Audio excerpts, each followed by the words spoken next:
Shalom Aleichem, and welcome back. As always, it's a pleasure to be together and continue to get some inspirational growth in becoming who we really can become. So just as a recap, what we have learned in last shiur, something very, very powerful. We learned the message that we took from the Har Sinai, from the Mount Sinai, which is the ability to identify the truth in life through the way the Torah was given to us on one end, but on the other also we addressed the sensitivity that was inhibited inside of us to be able to identify the lies, to identify the sheker, and then have the ability to have in us, in our DNA, this tool, this sense to see if we choose the truth and the lie, and eventually be in a place where we can actually make a choice, a real choice. The Arizal says that a real choice is not to choose something we like, to choose between the good or the bad.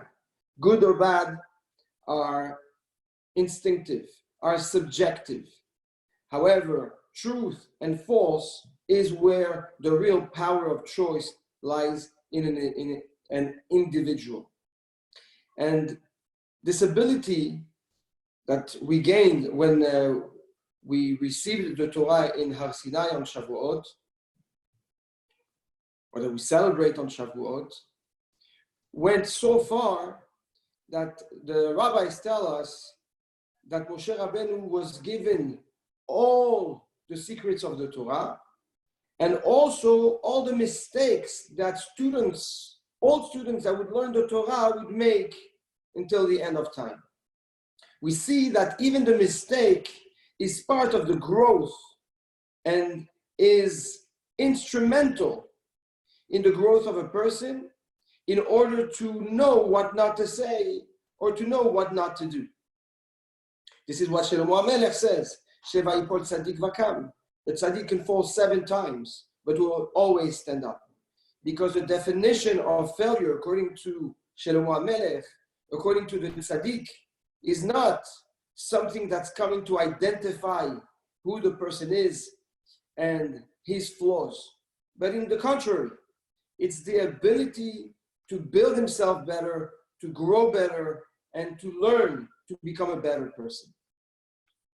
So after we spoke about this, we then addressed the importance to use this wisdom and this ability to, this sense, the 6th sense that is called the identification of the truth and identification of the lie, to find Hashem, find God, find the truth in the simplest form possible, in nature. And we brought the example of the Ramban that was able, through the Torah, to find an amazing miracle that every single individual is experiencing when he's breathing. The air that stays in under the element of fire. Well, all this is very, very nice and very beautiful. The next step, and what we need to understand, is that obviously the receiving of the Torah came in 2 stages, as we spoke. First one, at the Mount Sinai, Hashem, God takes the mountain and basically shows us that the Torah is irrevocable. The Torah, the Emet, is undisputable, it's not something you can just dismiss. But then we had to wait a very long time until the period of Shushan, of Achashverosh, where we were able to then accept the Torah out of love, and we explained that that's the proactivity towards the truth. The question is, why did we have to go through those two steps? So we need to know that when we received the Torah, we chose to have a buffer. A buffer, we told Moshe, we don't want to hear from God directly. You know what? You're a good messenger. You're a good intermediate. We're scared. We're scared to die. We're scared to lose what we have. We're scared to change too fast. So why don't you go and become the intermediate between you and us? A request that was accepted legitimately and implemented. However, a request that will cost to Am Yisrael and the world a tremendous price. As we all know, after or while Moshe Rabbeinu was receiving the Torah, the Ten Commandments, the Jewish people decided to make a golden calf. Well, many reasons why. They miscalculated the time that Moshe was supposed to be in the mountain, in Har Sinai, 40 days, etc. We all know the story. And suddenly a people that saw all those miracles, a people that saw the hand of God in so many different ways, decide to go and serve a cow, a golden cow. So obviously, this subject needs more understanding and attention in order for us to apprehend and prepare what we are about to face in the months to come, since this is the period where we failed to recognize and embrace Hashem directly. So the Rambam explains, what is Avodah Zarah? What is idolatry? How can a person serve a piece of wood or a piece of metal? Every individual today, you tell them, listen, can a piece of wood affect you? Can a piece of wood dictate your life? Obviously not. Yet we know that for centuries, people really believed that certain things, materialistic things, statues, could really have a tremendous impact on a person. So the Rambam explains that the root of that belief was because people from the time of Adam HaRishon and on slowly let go of their personal and intimate relationship with God in their own way and started using intermediates to help them elevate themselves to connect to God. So some people used the sun, they looked at the sun was powerful, so it reminded them God. Others, different powers. And slowly throughout the generations, the real purpose of using something that can trigger and spark inside of you the love of God, a certain divine connection, became the connection. It became the God. And that's how, says Maimonides, says the Rambam, that generations started believing in idolatry. The same thing here happened, but obviously for a different reason. Am Yisrael are about to receive the Ten Commandments from Moshe, which is bringing it down, and the whole Torah from the Har Sinai. And that same person that is the buffer, the connector between them and Hashem is starting to come, is delayed.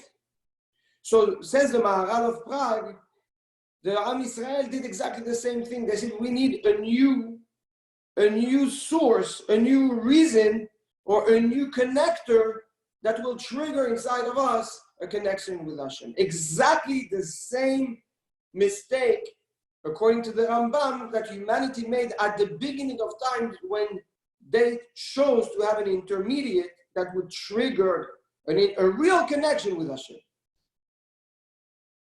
The reason is why. How can that be? And why would they take a cow? The Chachamim, the rabbis tell us, is because from the beginning, when we had the opportunity to receive the Torah, we chose to have an intermediate.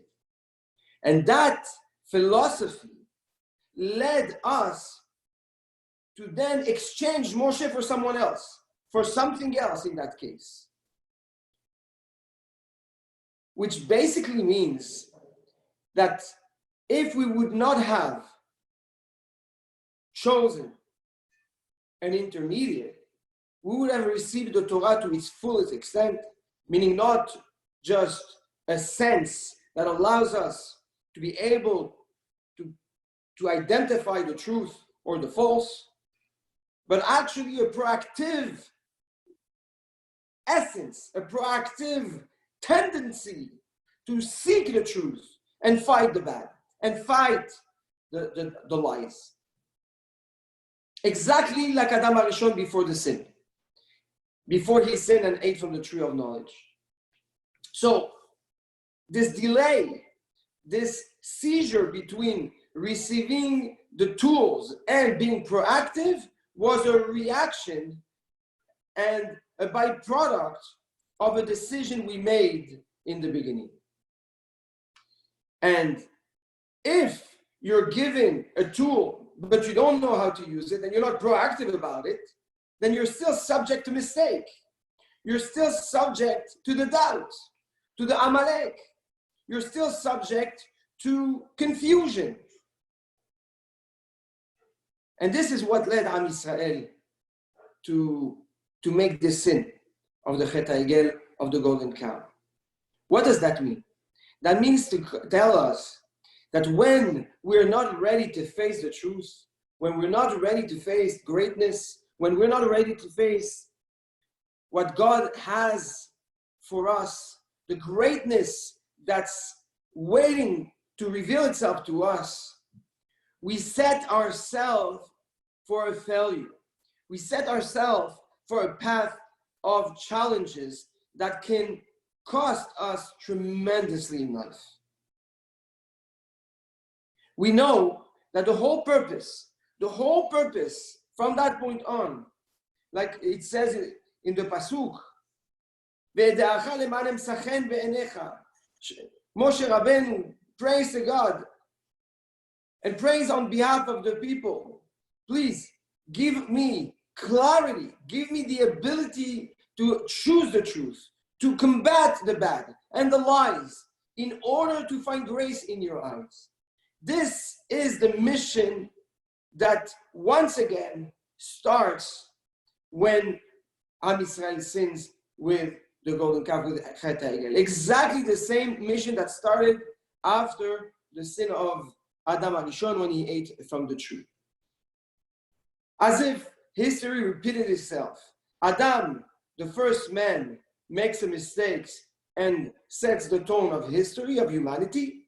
The people, Am Yisrael as a people, become Adam HaRishon, them also fail to accept their fate, accept that glory, accept that tremendous opportunity because of comfort, because of fear, because of what they might lose, which basically makes it much more difficult for Am Yisrael to continue on the path that was set for them. What is the Egel? Egel is a calf, the golden calf. But why was it Egel? What is that? So in order to understand this, we need to know, first of all, that Rashi tells us, our rabbis tell us, that there is no sin since that time, there is no mistake since that time, there is no failure since that time that doesn't have in it a source, a root of the Chet HaEgel. There is the Egel, there is the essence of the calf inside everyone, every individual's mistake, failure, sadness, darkness, confusion. throughout history, from that point on, from the moment we sinned all the way until the end of time, every mistake, every pain, every trouble has in it the root of the chet, of the sin of the golden calf. Now we need to know, what does this golden calf, the golden calf mean? Why a calf? So Egel was one of the four, the Egel, the cow, was one of the four figures of the throne of God. God has a throne, a Merkava, that sits on four different legs. Each leg represents a certain essence, a certain power. The right one is the face of man, and the left one is the face of a calf, of an ox.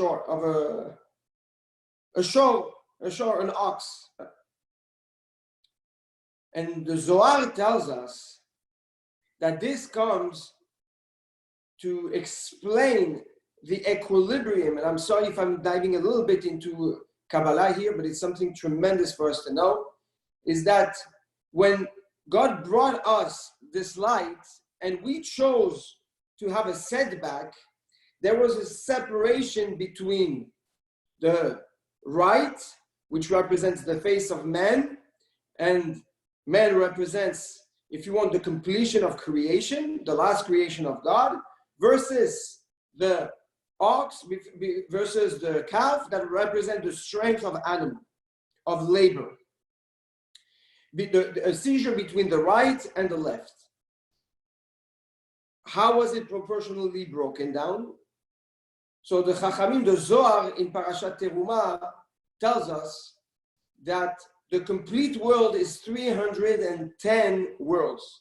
This is the complete world at its perfection.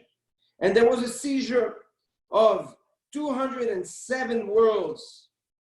207 worlds stayed enlightened to the right, and 103 worlds went to the left and entered darkness.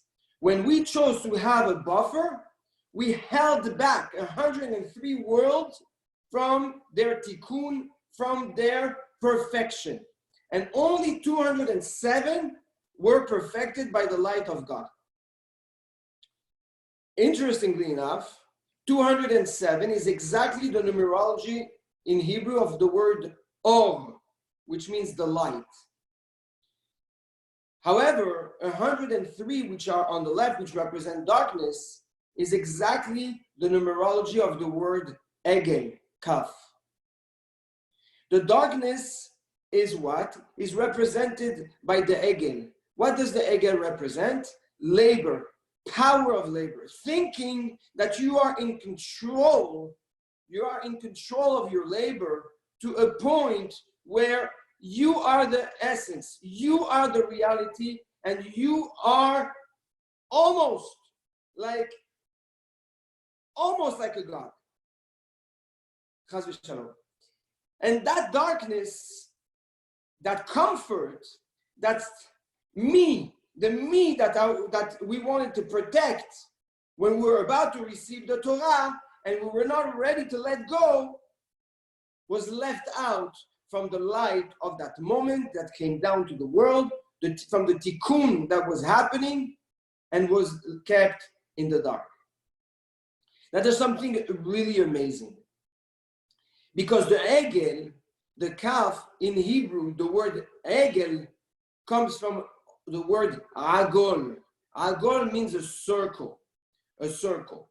What does that mean? A circle has no beginning and no end. There's no tachlis. There's no purpose in a circle. When you go in circle, you go and you think you're going, but at the end you didn't go anywhere.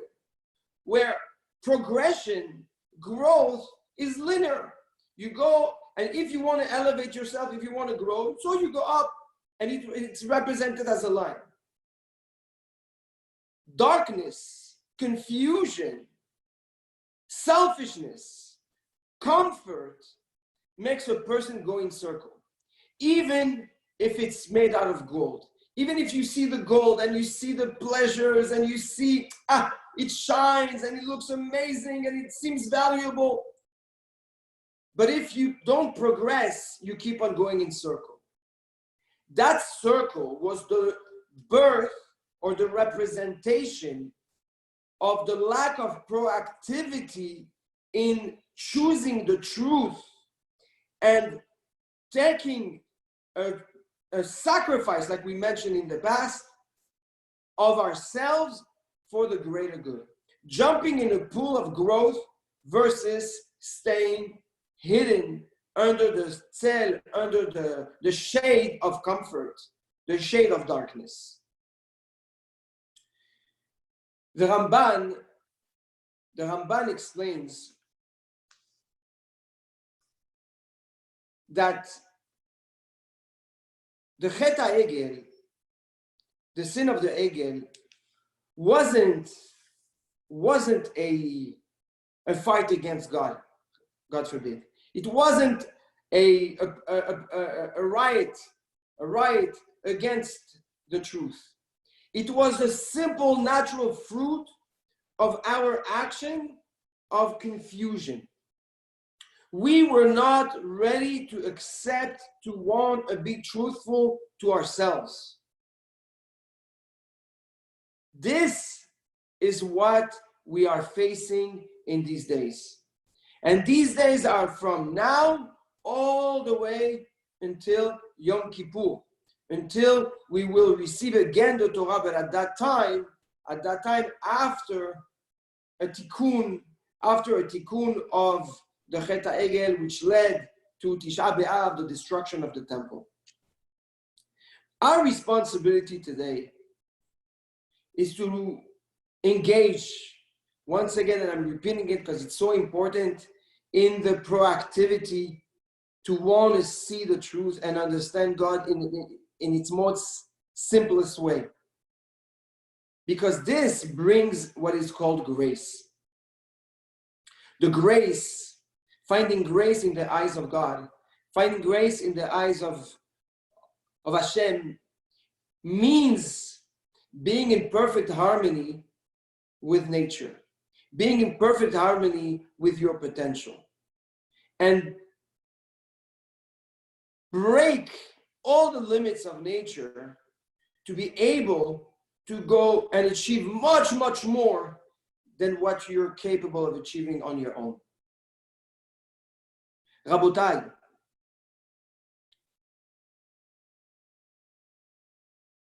let's remember and let's internalize very, very deeply in our essence that every single time that I choose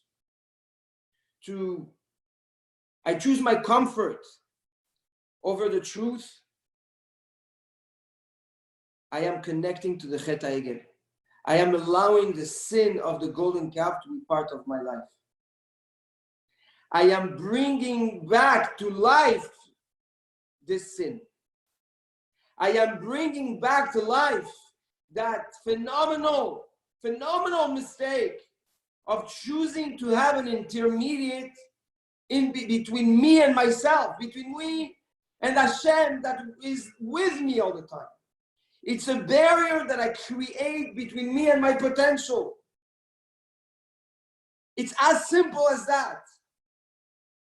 So only a true and devoted behavior towards a dedicated truth, towards a truth that we need to find all the time. We don't know if we're going to find it, but we need to look for it. We need to address it with seriousness and say, this is what I want in my life.